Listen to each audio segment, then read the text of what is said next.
Nagendra live में आपका स्वागत है। आपके साथ मैं हूं शिप्रा झा। बुलेटिन में सबसे पहले बात करेंगे बांका से आ रही खबर की। बांका में 8 साल की बच्ची के साथ गैंगरेप की वारदात को अंजाम दिया गया है और साक्ष्य को मिटाने के लिए बच्ची के साथ दुर्व्यवहार भी किया गया।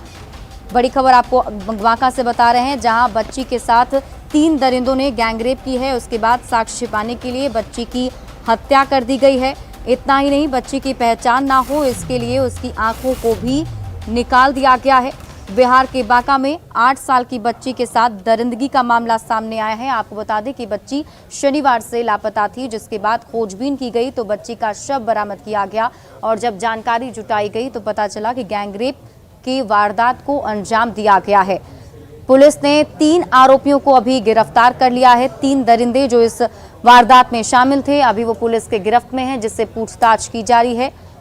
तो बड़ी खबर आपको बांका से बता रहे हैं, जहां 8 साल की बच्ची के साथ दरिंदगी का मामला सामने आया है। बच्ची के साथ 3 दरिंदों ने दुष्कर्म की वारदात को अंजाम दिया था। पुलिस ने छापेमारी करके तलाशी करके तीनों दरिंदों को गिरफ्तार कर लिया है। आके निकले और कुछ मनचलो लड़का ने उसके साथ रेप कर लिया, रेप करके हत्या कर दिया गया। तो आप क्या चाहते क्या हैं? उस सबको जो सजा, मैंने फांसी की सजा हो, मामले की जांच हो और सजा हो जाए, फांसी की सजा हो जाए। और इस खबर पर अधिक जानकारी के साथ हमारे सहयोगी नागेंद्र जुड़े हुए हैं।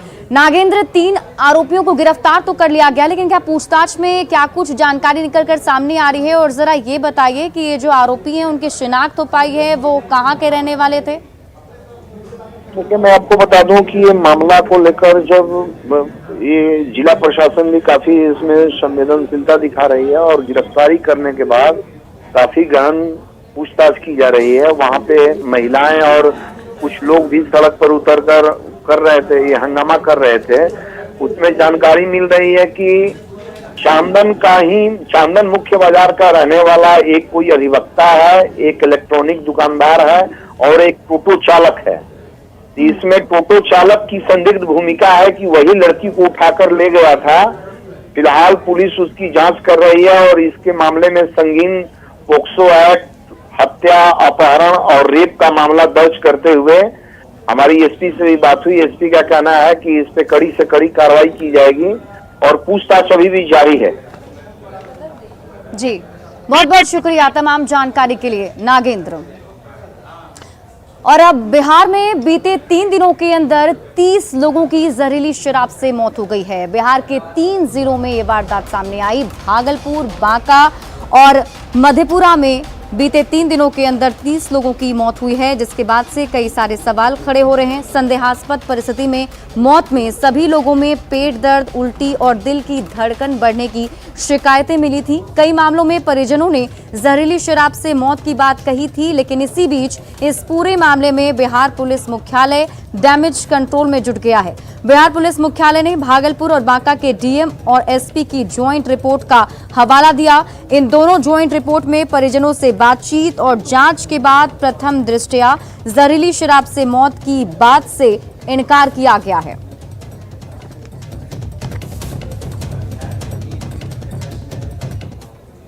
तो एक तरफ बिहार के 3 जिलों से जहरीली शराब से मौत की आशंका जताई जा रही है, तो वहीं दूसरी तरफ पटना में नकली शराब बनाने वाले फैक्ट्री का भंडाफोड़ किया गया है। वो भी पॉश इलाके में ये फैक्ट्री जो है चलती आ रही थी, जिसका पुलिस ने अभी खुलासा कर लिया है। खुलासा करने के साथ ही पुलिस ने कई सारे भारी मात्रा में शराब जो है मौके से बरामद भी कर लिया है, जिसके बाद अब आगे की कार्रवाई पुलिस की तरफ से की जा रही है।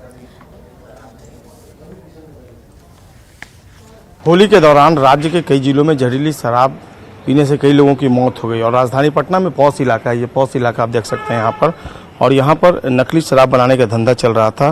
पत्रकार नगर, गौरी चक और आलमगंज इलाके में पुलिस ने दबिश दी और 4 लोगों को गिरफ्तार किया गया है। और यहाँ पर पुलिस ने जब छापेमारी की, विजयनगर का ये इलाका है, तो यहाँ पर पुलिस ने छापेमारी कर ये जो आप देख रहे हैं इस फ्लैट में बाजाबता नकली शराब बनाया जा रहा था। एक होम्योपैथिक डॉक्टर जो था यहाँ पर गोडाउन चला रहा था और ये देखिए इसको सील किया गया है पुलिस द्वारा। यहीं पर नकली शराब बनाया जा रहा था और इसमें फिलहाल 4 लोगों को गिरफ्तार किया गया, लेकिन कई लोग अभी भी पुलिस की गिरफ्त से बाहर हैं, जिनको पकड़ने के लिए कार्रवाई चल रही है। सबसे बड़ा सवाल यही है कि आखिरकार पटना में नकली शराब का धंधा चल रहा था और एक होम डिलीवरी बॉय जब पकड़ा गया उसके बाद इस पूरे मामले का उद्भेदन हुआ है और अभी केवल 4 लोग पकड़े गए हैं। एक बड़ा रैकेट है जिसकी गिरफ्तारी करना पुलिस के लिए चुनौती बनी हुई है। जो पैकिंग मशीन है वो रिकवर की गई है, इसके अलावा कई दूसरी चीज़ें रिकवर की गई है और इस पूरे मामले का उद्भेदन पटना पुलिस के लिए एक बड़ी चुनौती है। सबसे बड़ा सवाल यही है कि होली में जहां पुलिस शराब के धंधेबाजों पर नकेल कसने के लिए रणनीति बना रही थी, मद्य निषेध विभाग की टीम रणनीति बना रही थी, वहां पर नकली शराब बनाया जा रहा था, वह भी राजधानी पटना के पौष इलाके में उसका गोडाउन चल रहा था और गौरी चौक से लेकर आलमगंज और पत्रकार नगर का ये विजयनगर इलाका इसके केंद्र बने हुए थे। कैमरा पर्सन सुबोध के साथ संजय कुमार, न्यूज़ 18 पटना। मधेपुरा के कुख्यात अपराधी प्रमोद यादव का होली के दिन डांस करने का वीडियो जमकर वायरल हो रहा है। इस वीडियो में प्रमोद यादव हाथों में हथियार लेकर डांस करता हुआ नजर आ रहा है। ये कुख्यात अपराधी है जिसकी तलाश पुलिस को कई सालों से है, लेकिन आप जिस तरीके से डांस करते हुए अपराधी को देखेंगे उसमें आपको समझ में आएगा कि इसके अंदर कानून का बिल्कुल भी खौफ नहीं है। तस्वीर देखिए, होली के दिन डांस करता हुआ ये अपराधी आपको दिख रहा है और जिस तरीके से हथियार लहराते हुए डांस कर रहा है उससे साफ नजर आ रहा है कि कानून नाम का कोई खौफ इसके अंदर नहीं है। फिलहाल पुलिस वायरल वीडियो के आधार पर कार्रवाई कर रही है।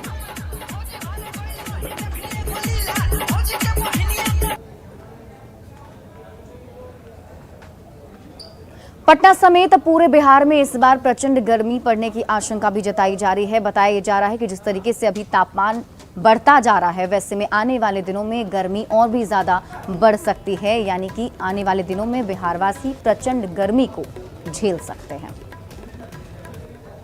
बिहार में इस बार भीषण गर्मी पड़ेगी। मौसम वैज्ञानिकों ने पहले ही इस बात का अनुमान लगा लिया था और यह बात बिल्कुल 100% सही साबित हो रही है। धूप ने तल्ख रूप अख्तियार कर लिया है, सूरज की रोशनी जो है चारों तरफ फैली हुई है, लेकिन इसमें गर्मी का भी एहसास जो है वह लगातार महसूस की जा रही है। दरअसल राज्य में अभी भी ये मार्च का महीना चल रहा है और कई जिलों में टेम्परेचर 40 डिग्री के पास पहुंच गया है। जिस हिसाब से तापमान में बढ़ोतरी हो रही है उस हिसाब से इस बार भीषण गर्मी पड़ेगी, इस बात के लक्षण दिखने लगे हैं। अभी से ही पूरे बिहार में न्यूनतम और अधिकतम तापमान सामान्य से ऊपर पहुंच गया है। अधिकतर जिलों में तो उच्चतम और न्यूनतम तापमान 3 से 7 डिग्री ऊपर तक चला गया है। अगले 5 दिनों की अगर बात करें तो 5 दिनों में तापमान लगातार बढ़ेगा। मौसम वैज्ञानिकों ने इस बात की संभावना जताई है और न्यूनतम तापमान भी प्रदेश में इस वक्त चरम पर देखने को मिल रहा है। तो कुल मिलाकर टेम्परेचर जो है वह लोगों को परेशानी दे रहा है, इस बात से इनकार नहीं किया जा सकता। और राज्य के मुख्य बड़े शहरों की अगर बात कर लें तो तापमान में महीने के हिसाब से चरम पर मार्च का पटना में रहा है और पटना में उच्चतम तापमान सामान्य से 5 डिग्री अधिक यानी 38.2 और न्यूनतम तापमान सामान्य से 6 डिग्री अधिक यानी 23.4 डिग्री सेल्सियस दर्ज किया गया है। तो ऐसे में राजधानी पटना हो या फिर दूसरे जिले, सभी जगह टेम्परेचर जो है वह लगातार लोगों के लिए परेशानी का सबब बना हुआ है। और ऐसे में अंदाज़ा लगाइए, अभी अप्रैल, मई, जून तमाम जो गर्मी के भीषण महीने माने जाते हैं वो अभी आने वाले दिनों में बाकी ही हैं और ऐसे में गर्मी लोगों को किस कदर परेशान करेगी इसका अंदाजा लगाया जा सकता है। कैमरा पर्सन सुबोध के साथ संजय कुमार, न्यूज़ 18 पटना।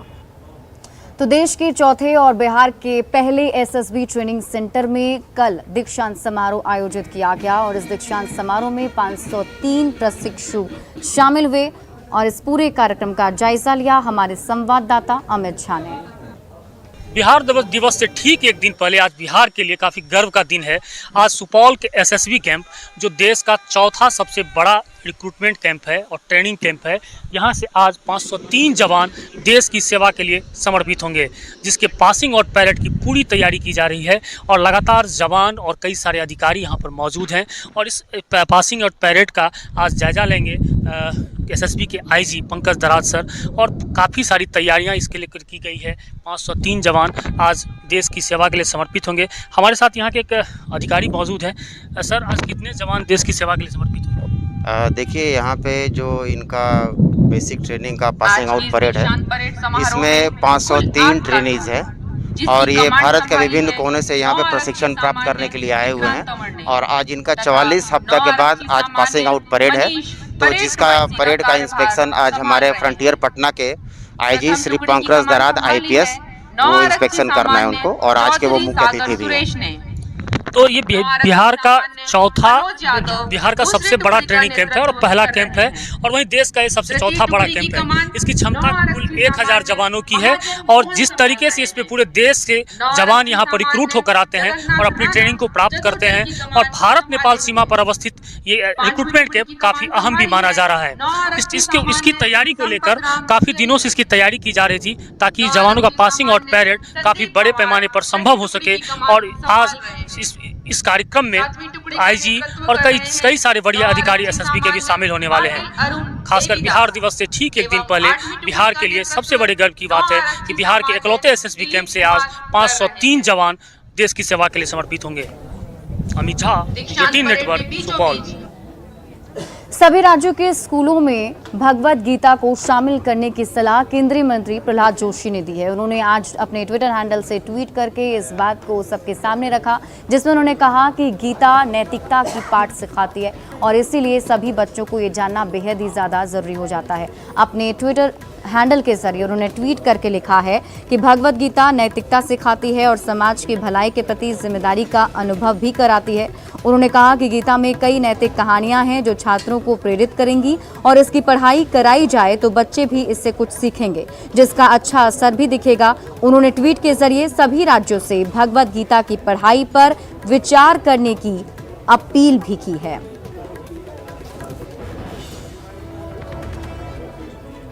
अब केंद्रीय मंत्री के इस सलाह के बाद कांग्रेस और RJD हमलावर है, तो वहीं बीजेपी ने इस बयान का समर्थन किया है। ये नहीं समझ पा रहा हूं, जिस सरकार ने यह वादा किया था कि 2 करोड़ नौजवानों को हर साल नौकरी देगी, उस दिशा में न कुछ करके अब ये इनके मंत्री कह रहे हैं कि हम स्कूलों में गीता पढ़ाएंगे, कल को आप कहेंगे महाभारत पढ़ाएंगे, फिर दूसरे लोग कहेंगे कि कुरान की आयतें पढ़ाओ। यह एक धर्मनिरपेक्ष राष्ट्र है, शिक्षा सभी धर्मों के बारे में हो तो ज्यादा बेहतर है। श्रीमद् भागवत गीता की पढ़ाई के लिए माननीय प्रहलाद जोशी जी ने जो कहा है, वह निश्चित रूप से देश के सभी विद्यालयों में प्राथमिक स्तर से गीता और रामायण का पाठ होना चाहिए, पढ़ाई होना चाहिए, क्योंकि कर्म योग और भक्ति योग और ज्ञान योग में गीता से बढ़कर कोई पुस्तक नहीं है। बीजेपी अब भगवाकरण की राजनीति कर रही है।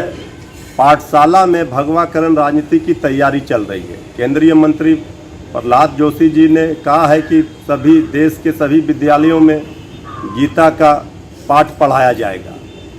तो ये देश धर्मनिरपेक्ष है, सभी धर्मों का सम्मान सबको करना चाहिए। केंद्रीय मंत्री प्रहलाद जोशी के इस सलाह के बाद से झारखंड में भी राजनीति गर्म हो गई है। झारखंड में बीजेपी नेता CP सिंह ने कहा है कि ये जो गीता का पाठ है उसे सिर्फ स्कूलों में नहीं बल्कि मदरसों में भी शामिल किया जाना चाहिए।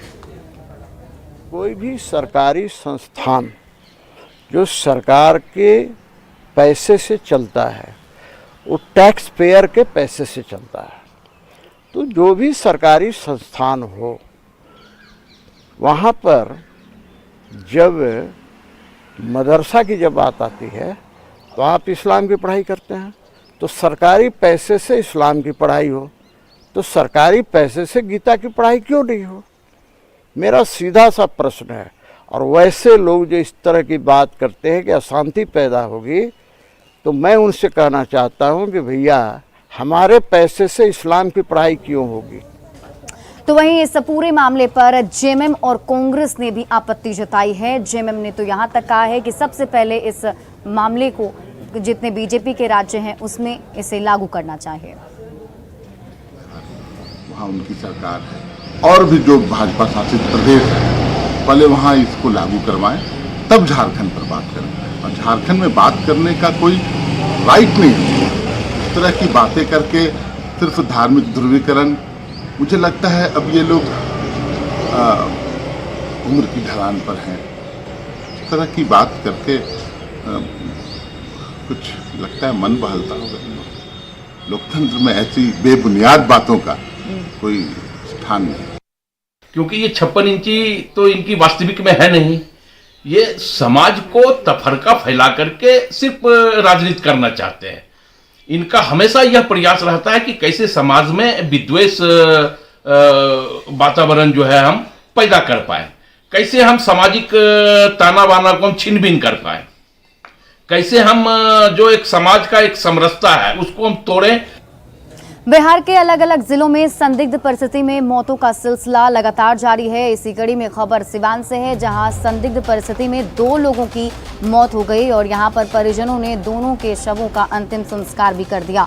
हालांकि परिजनों का दावा है कि दोनों की मौत जहरीली शराब पीने से हुई है। मृतकों के नाम कंचमरान और शिवनाथ हैं, जो मुफस्सिल थाना क्षेत्र के सरावे गांव के रहने वाले हैं।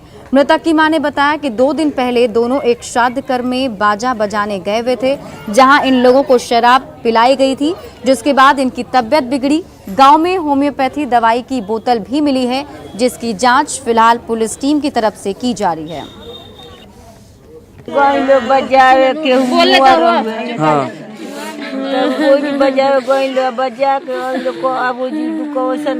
दे अब पी के आया के घरे कहलौ नहीं चल गई। कब गई रहलो चाची? शनिचर के कल मुआ रह गए हैं, तहन के आगे पानी दिले सब सिंगा बजाई दे सब मातारी में उहे गांव आगे देवे। एक जना उठुआ न तो हेतना भर गिलास में कहीं पाउच रहे कहीं से ना लौकेला अंधार होला पी घलुआ। अब घरे आवे 7-8 बजे लगन उल्टी करे, उल्टी करते करते सवेरे लेकर भगवी से सिंगा।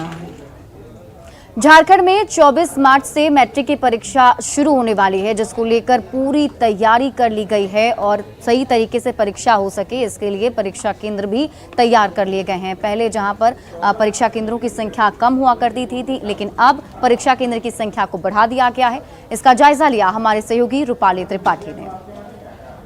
झारखंड में जैक बोर्ड ने तैयारी कर ली है। 24 मार्च से लगभग 1900 ऐसे परीक्षा केंद्र बनाए गए हैं जहां बच्चे आकर अपनी परीक्षा देख सकते हैं। करीब 3 साल बाद ऐसी सुविधा व्यवस्था की गई है। वहीं मेरे पीछे आप देख सकते हैं कि 10वीं 12वीं की कक्षा चल रही है, जहां पर बच्चों के लिए पर्याप्त केंद्र बना दिया गया है। इससे पहले लगभग 1350 केंद्र बनाए गए थे, वहीं इस बार 1900 केंद्र बनाए गए हैं, जहां कुल 600 केंद्र ज्यादा इस बार बनाए गए ताकि बच्चे एग्जाम अपनी दे सके। और लगभग इस बार 7 लाख विद्यार्थी हैं जो परीक्षा में बैठेंगे। तो इसका मतलब है कि राज्य सरकार ने बोर्ड्स की परीक्षा को लेकर काफी अच्छी तैयारी कर ली है। रूपाली त्रिपाठी की report, news 18 Ranchi.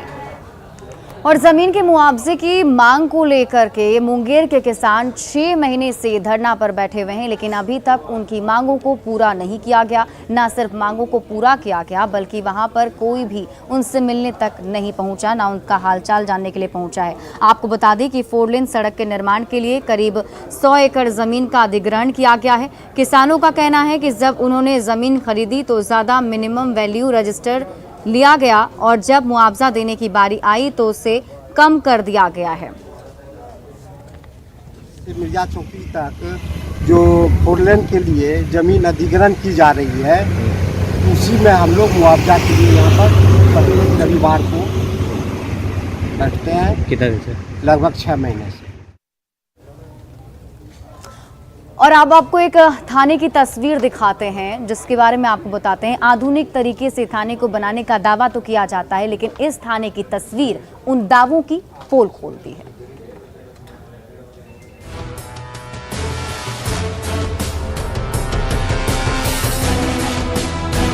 Ground floor के साथ 2 मंजिला ये भवन कोई आम सरकारी इमारत नहीं, पुलिस थाना है।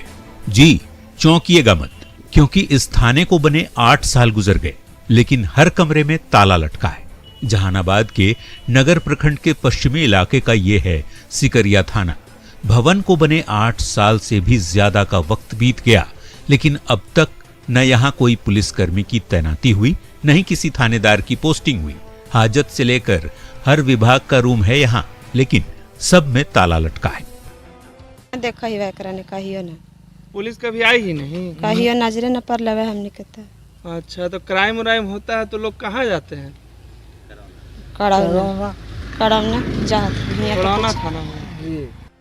कभी इस इलाके में लाल आतंक का साया मंडराता था, ऐसे में साल 2011 में मुख्यमंत्री नीतीश कुमार के हाथों यहां थाना भवन का शिलान्यास किया गया। फिर 2014 में तत्कालीन मुख्यमंत्री जीतन राम मांझी की ओर से थाना भवन का उद्घाटन भी कर दिया गया। लेकिन आज ये भूत बंगला बनकर ही रह गया है। यदि कोई मामला सामने आए तो 5 किलोमीटर दूर कड़ौना जाने की मजबूरी यहाँ के लोगों को होती है। अब तो स्थानीय लोगों में नाराजगी भी दिख रही है। इसके बारे में कहा क्या जा सकता है, गवर्नमेंट की अपनी है, कब ये आएगा कब नहीं आएगा, क्या है नहीं है, इसके बारे में हम लोग पब्लिक का जानते हैं। बात ऐसी है कि हम लोग तो कभी देखे नहीं है कि यहाँ थाना भी चला है। जहानाबाद का पश्चिम का ये इलाका जो कभी रेड कॉरिडोर के नाम से जाना जाता था, लगातार नक्सली गतिविधियां यहाँ होती थी और तभी सरकार ने ये निर्णय लिया कि यहाँ एक थाने की स्थापना की जाए। पुलिस भवन निर्माण विभाग ने इस थाने का निर्माण भी कराया, लेकिन 8 साल हो गए और अभी तक यहाँ के लोगों को यहाँ एक भी पुलिस नहीं दिखी। समझना मुश्किल नहीं है कि लोगों की सुरक्षा कैसे होती होगी और आखिर थाने के जवान कहाँ हैं, थाना अलॉट है तो उसका हुआ क्या। राजीव रंजन विमल, न्यूज़ 18 जहानाबाद। और फिलहाल इस बुलेटिन में अभी के लिए बस इतना ही, लेकिन न्यूज़ 18 बिहार झारखंड पर खबरों का सिलसिला लगातार जारी है।